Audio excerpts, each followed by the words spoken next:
Nous bénissons le Seigneur pour ce moment qu'il nous donne encore une fois à l'école des disciples de front et nous voulons recommander ce moment entre ses mains. Nous prions, Seigneur notre Dieu, merci pour ce temps que tu nous donnes.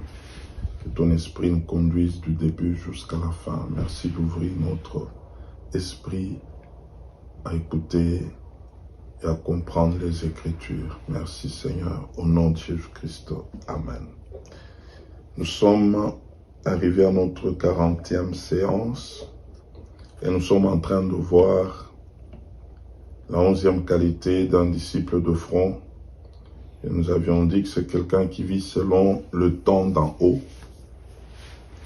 Et nous sommes en train de voir les signes qui précèdent l'avènement de notre Seigneur Jésus-Christ ou les signes précurseurs. Jusque-là, nous avions vu 8 signes. Et aujourd'hui, nous allons ajouter un 9e signe. Nous avions dit, le premier signe était l'apostasie, le deuxième, la manifestation de l'esprit du temps de Noé et de Lot, troisièmement, la séduction, quatrièmement, le guerre et le bruit de guerre, cinquièmement, les épidémies, sixièmement, les famines, septièmement, les persécutions, et la fois passée, nous avions vu la diffusion universelle de la bonne nouvelle comme 8e signe. Aujourd'hui, nous voulons ajouter un autre signe qui est vraiment un signe qui parle. Et nous disons, c'est la manifestation de l'esprit de l'Antichrist. La manifestation de l'esprit de l'Antichrist. Nous avons 2 textes que nous voulons partager. Le premier, nous sommes dans 2 Thessaloniciens chapitre 2, versets 4 à 9. 2 Thessaloniciens chapitre 2, versets 4 à 9. Nous lisons, « L'adversaire qui s'élève au-dessus de tout ce qu'on appelle Dieu, ou de ce qu'on adore, jusqu'à s'asseoir dans le temple de Dieu, se proclamant lui-même Dieu. Ne vous souvenez-vous pas que je vous disais ces choses lorsque j'étais encore chez vous? Et maintenant vous savez ce qui le retient, afin qu'il ne paraisse qu'en son temps. Car le mystère de l'iniquité agit déjà. Il faut seulement que celui qui le retient encore ait disparu. Et alors paraîtra l'impie, que le Seigneur Jésus détruira par le souffle de sa bouche, et qu'il anéantira par l'éclat de son avènement. L'apparition de cet impie se fera par la puissance de Satan, avec toutes sortes de miracles, de signes et de prodiges mensongers. Et nous prenons le 2e texte, nous sommes dans Psaume 74 et le verset 4. Psaume 74, verset 4. Tes adversaires ont rugi au milieu de ton temple. Ils ont établi pour signe leur signe. Amen. Nous voyons le texte de 2 Thessaloniciens où l'apôtre Paul est en train d'aborder ces sujets percutants ou même un sujet que beaucoup, vraiment et même beaucoup d'églises n'en parlent pas. C'est les sujets concernant l'avènement de notre Seigneur Jésus. Et l'apôtre Paul était vraiment entré dans le secret du Saint-Esprit pour nous présenter beaucoup de choses avec beaucoup de détails. Et nous croyons vraiment que c'est l'Esprit qui avait parlé à travers lui et il nous a expliqué beaucoup de choses en ce qui concerne l'avènement de notre Seigneur Jésus-Christ. Et ici, nous voyons ce signe qui est intitulé la manifestation de l'esprit d'Antichrist. Pourquoi nous parlons de la manifestation de l'esprit d'Antichrist? Parce que lui-même la personne d'Antichrist n'est pas encore venue. Mais il a déjà précédé ou fait précéder ces signes. Il a déjà fait précéder ces manifestations. Sa manière de faire, sa manière d'agir. C'est comme quelqu'un qui est sur le point d'arriver quelque part, mais il précède d'abord ses émissaires. Ils sont allés pour préparer le terrain, sont allés pour préparer vraiment le peuple qui doit l'accueillir. Et c'est comme ça que nous pouvons comprendre les effets de l'Antichrist. Et donc, ici, l'apôtre Paul est en train de dire que cet homme d'Antichrist n'est pas encore venu, mais il y a son esprit qui est déjà venu. Son esprit est en train d'agir déjà. Son esprit est en train d'animer autant de personnes. Son esprit est en train de travailler. Nous allons comprendre quelque chose aujourd'hui. Et par rapport même à Dieu, l'ennemi n'a rien inventé. Il ne fait que copier ce qu'il a vu de Dieu. Nous avons le Saint-Esprit. Le Saint-Esprit, nous voulons dire, c'est celui-là qui prépare l'avènement de Jésus-Christ. Le retour de Jésus-Christ, c'est le Saint-Esprit qui prépare. C'est lui qui prépare les âmes. Il prépare le peuple de Dieu. Il les amène à comprendre que bientôt, très bientôt, le Seigneur va revenir. Mais nous voyons aujourd'hui par la distraction de plusieurs, ils ne comprennent pas que le rôle du Saint-Esprit, en réalité, c'est d'amener le peuple à se tourner vers Jésus, à fixer le regard vers Jésus. Et donc c'est l'Esprit qui prépare le terrain pour Jésus-Christ. C'est le Saint-Esprit. Et donc du côté de l'ennemi, du côté de Satan, il a préparé aussi l'arrivée d'un antichrist. C'est-à-dire quand nous voyons, il y a Christ, il y a anti. Donc l'opposant en fait. Mais l'ennemi veut faire comme Christ était en train de faire ou est en train de faire. Il y a quelqu'un qui le précède, qui est en train de préparer son retour. Et le diable aussi a préparé quelqu'un. Et c'est l'antichrist. Et il y a son esprit qui l'a précédé pour préparer aussi tout un monde afin de l'accueillir. Et quelle est la manière de faire de cet antichrist? Il veut ramener tout autour de lui. Il veut ramener une religion mondiale, c'est-à-dire l'œcuménisme, où tout doit graviter autour d'une seule personne. Il veut amener une armée mondiale, une économie mondiale, jusqu'à installer ses marques à lui, jusqu'à installer ses signes à lui, pour identifier tous ceux qui sont pour lui.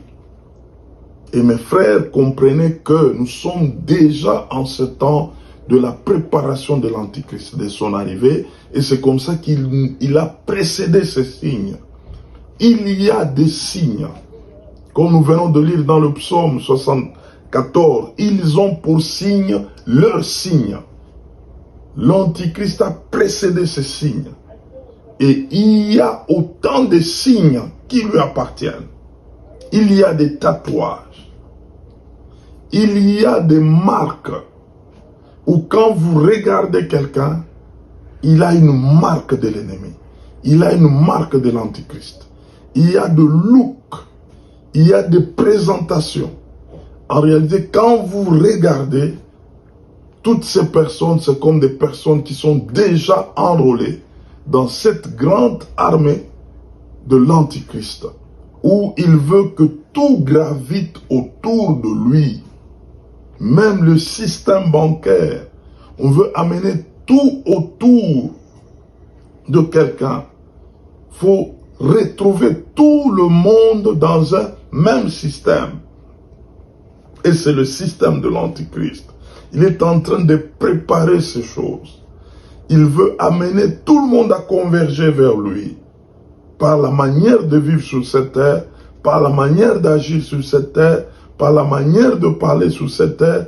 Et nous retrouvons que la terre aujourd'hui, elle a tendance à devenir un seul village. Où une activité peut se passer dans le monde, quelle que soit la distance, tout le monde est au courant. Il prépare un tel gouvernement. Il prépare une telle armée. Il prépare un tel peuple, une telle religion. Et donc, il est en train de faire comme Christ. Mais il ne le fait pas avec perfection parce que en lui, il n'y a pas la perfection. En lui, il y a l'imperfection. En lui, il y a le mensonge. En lui, il y a une dimension de tordre la vérité, mais avec une dimension de subtilité. Il fait des choses, des pseudo, parce que quelque part, on retrouve toujours l'imperfection, on retrouve la ruse, on retrouve le mensonge, on retrouve la séduction. Et pour lui, comme on dit, tous les moyens sont bons, pourvu qu'il attire encore davantage pour faire perdre un plus grand nombre. Et donc, nous allons comprendre qu'aujourd'hui, il y a quelqu'un qui le retient. Il retient l'arrivée de l'Antichrist. J'aimerais qu'on se comprenne très bien là. Son système est déjà arrivé. Sa manière de faire est en train de se faire déjà. Mais il y a quelqu'un qui le retient. Et cet homme qui le retient, c'est le Saint-Esprit. Il le retient pourquoi? Parce que il a tout un peuple que lui est en train de préparer pour le Seigneur Jésus-Christ. Et ce peuple se retrouve dans ce que nous appelons Église. L'Église est la prunelle des yeux de Dieu et que tant que l'Église ne sera pas enlevée, l'Antichrist ne fera pas son entrée. Il ne pourra jamais établir son gouvernement comme il se doit. Il aura tendance à établir par ce qui l'a précédé, par l'esprit qui l'a précédé, mais il ne va pas y arriver. Il va toujours se tromper.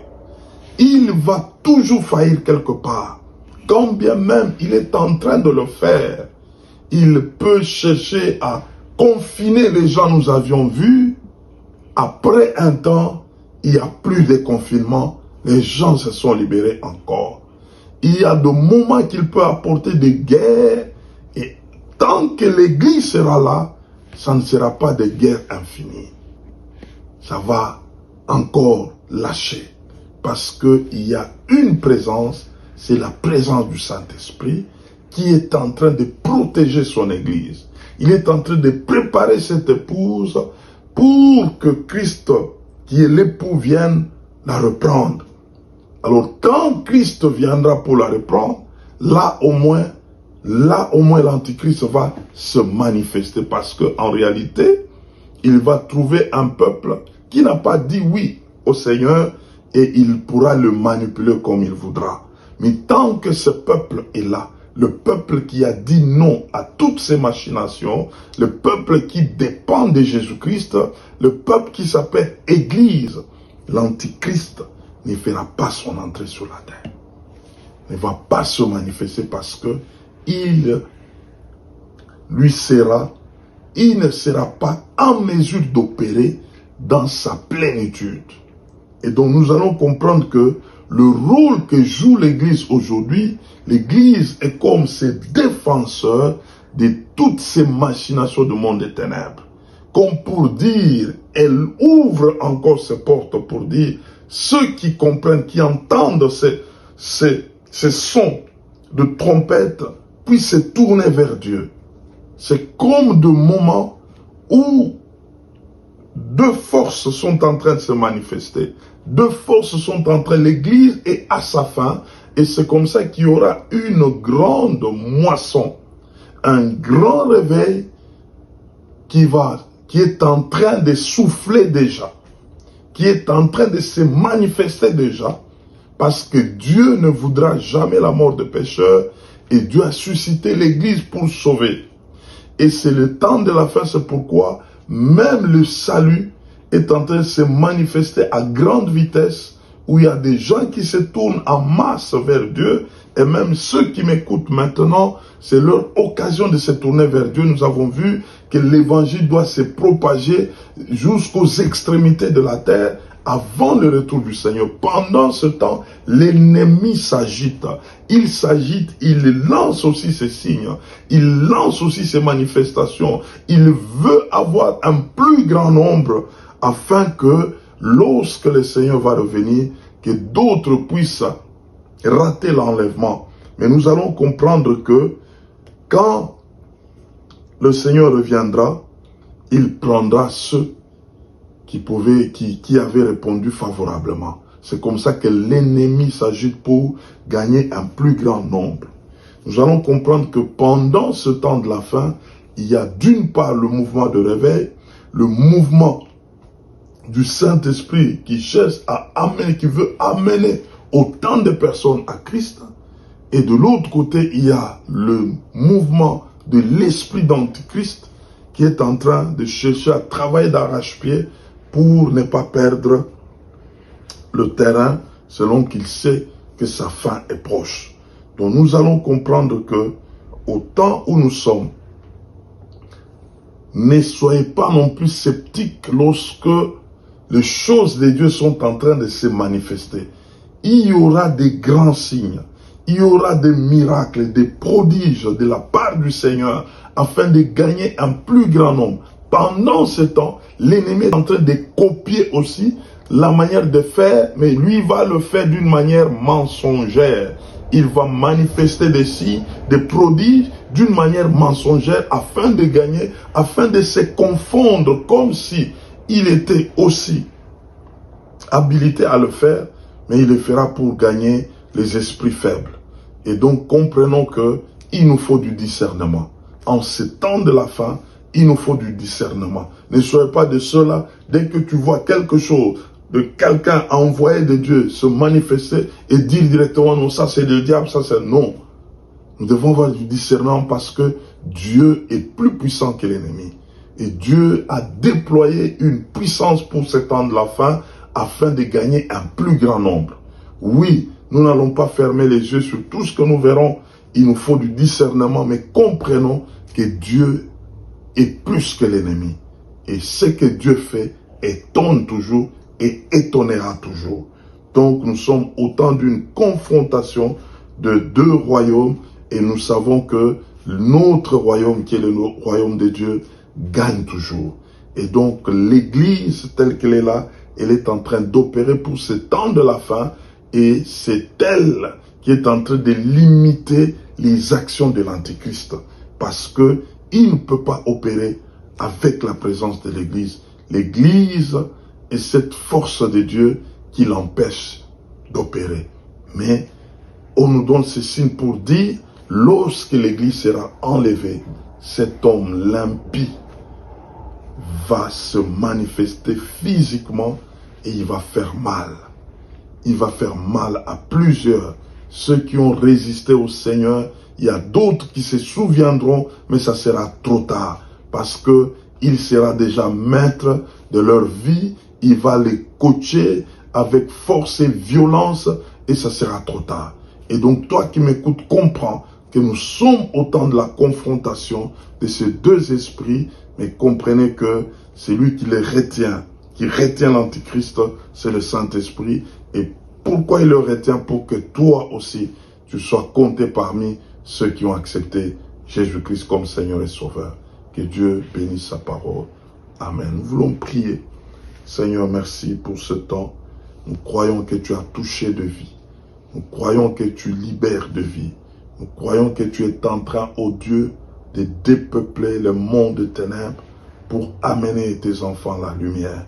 Merci Saint-Esprit de sauver encore aujourd'hui. Nous croyons que ton peuple, qui ne t'a pas connu aujourd'hui, se tourne vers toi en confessant Romains chapitre 10, verset 9. Au nom de Jésus-Christ, nous avons ainsi prié. Amen.